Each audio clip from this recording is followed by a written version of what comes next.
Welcome to WatchMojo UK, and today we're counting down our picks for the top 10 funniest travel man moments. I could be here for minutes. Before we begin, we publish new content every day, so be sure to subscribe to our channel and ring the bell to get notified about our latest videos. For this list, we're going to be looking at the funniest moments from Richard Ayoade and his celebrity friends as they travel around the globe. Let us know which moment we missed in those comments below. My body's telling me it's wrong. It's telling me it's wrong.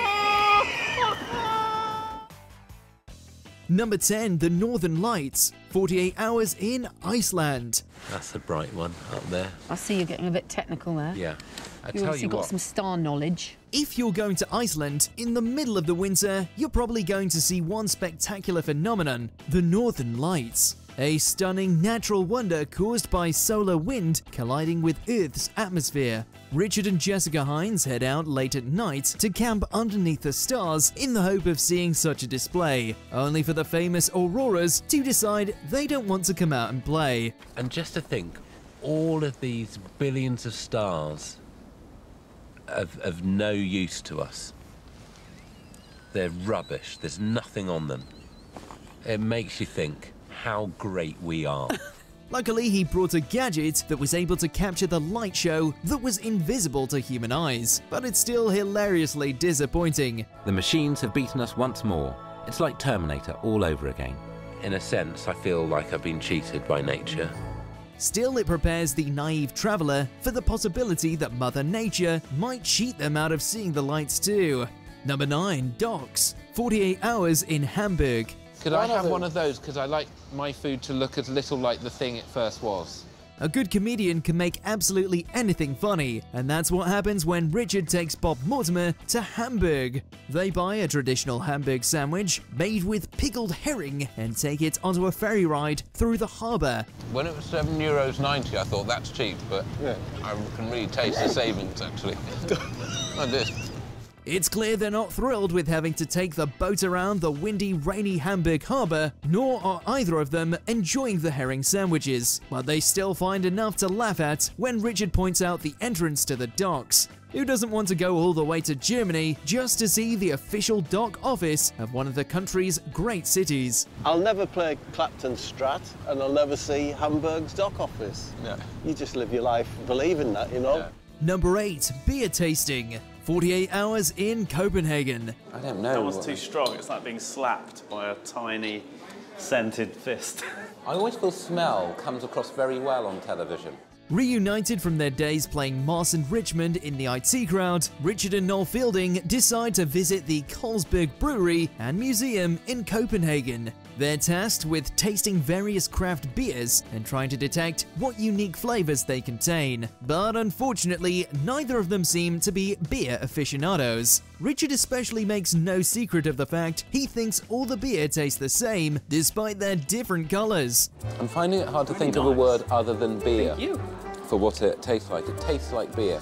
Perhaps their sense of taste was ruined by all the bizarre smells they were examining earlier. Immediately after enjoying their beers, they take to Copenhagen's Green District, a so-called hippie haven that has a giant list of strict rules everybody must abide to. Have fun. Okay. Of course, you can relax and behave just as anywhere else. Making it a rule seems somewhat counterintuitive, but go on. Number 7, tank. 48 hours in St. Petersburg.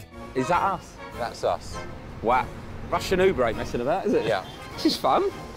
If you so desire, when you go to St. Petersburg, once Russia's capital, you can book a big red tank to chauffeur you around to whatever attractions you want to see. This way, your journey is an attraction in and of itself. There aren't very many cities where you can do this. And it can't go into the historic part of St. Petersburg.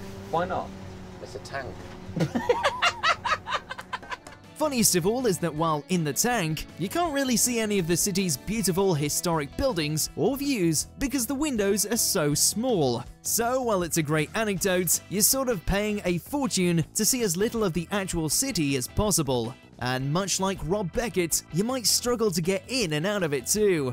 There's no particularly elegant way to dismount here. Do you want a hand? Yeah, it's quite far down, isn't it? You're in. You're down. I'm in. That was Tag. good.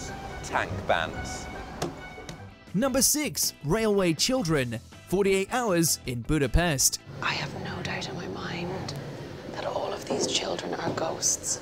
Accompanied by Aisling B., Richard heads to the Children's Railway, a baffling piece of infrastructure that has existed in Budapest since 1948. You may be surprised to learn that this isn't the only children's railway in the world, but it is the largest, and none of the workers are over the age of 14. Oh, hello. I'm going to try not to be patronising. Okay. You work on the train.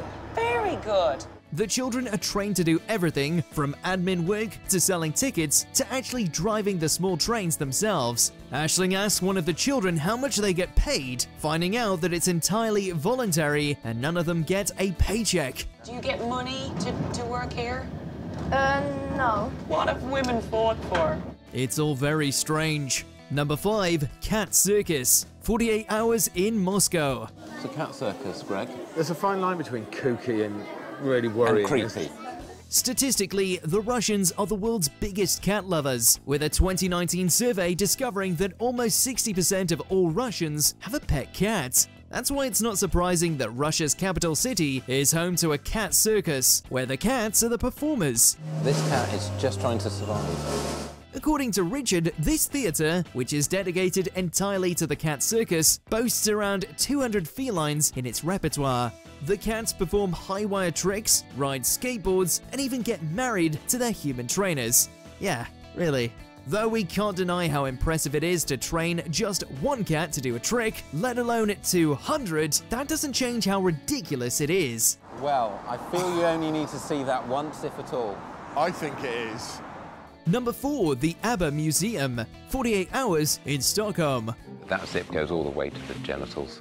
When most people think of Sweden, the first thing on their mind is ABBA, Sweden's most famous music group. So of course, Richard and Sally Phillips couldn't skip the ABBA Museum, dedicated to these superstars and their wildly successful career. There are even some uncanny waxworks of the quartet. The highlight of the museum is the karaoke booth and a stage where guests can perform with some even creepier CGI holograms of ABBA. Richard predictably hates every second, while Sally is clearly loving it. I'm loving this. Well, cool. Like, in direct proportion to how little you're enjoying. Unfortunately though, they do not receive a phone call from ABBA themselves on the ominous red telephone the museum has prominently displayed. I always found him the most attractive, this guy. That guy? Noel Edmonds. Number 3, Snow Globes. 48 hours in Vienna. Another post-IT crowd team-up, Chris O'Dowd joins Richard in a mini break to Vienna, Austria's capital. On the hunt for souvenirs, they head to a snow globe manufacturer, as Austria is where the snow globe was invented. As soon as your back's turned, I'm taking this. I'm taking the snow globe. I'm going to be right up front. While in there, they get to see a replica of the snow globe used in Citizen Kane, which Richard mockingly steals. But the real highlight of the trip is when Chris drops a large snow globe after being told very clearly to be careful. Oh. There you go. Let's go. Oh! That's a crying shame.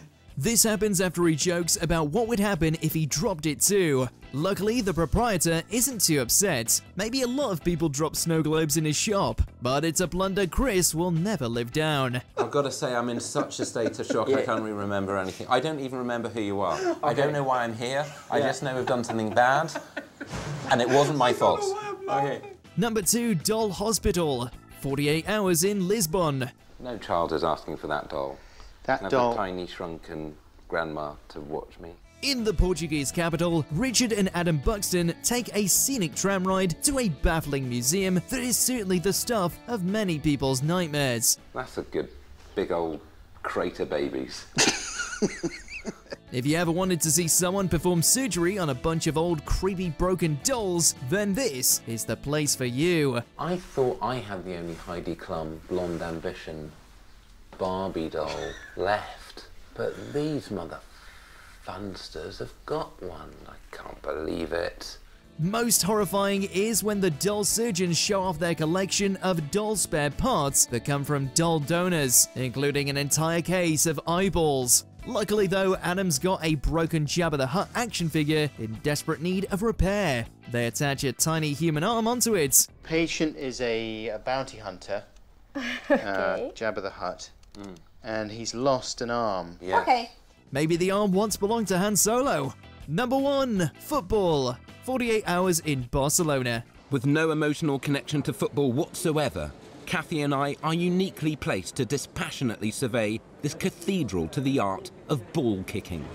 Possibly the two worst people in the world to send to a football museum, Richard and Kathy Berg head to Barcelona Football Club Museum to get out of the rain. I could be here for minutes. Kathy tries to be a bit more diplomatic, but Richard can't contain his unbridled hatred and disinterest in the beautiful game. Do you want to have photos as well? I don't care for this team.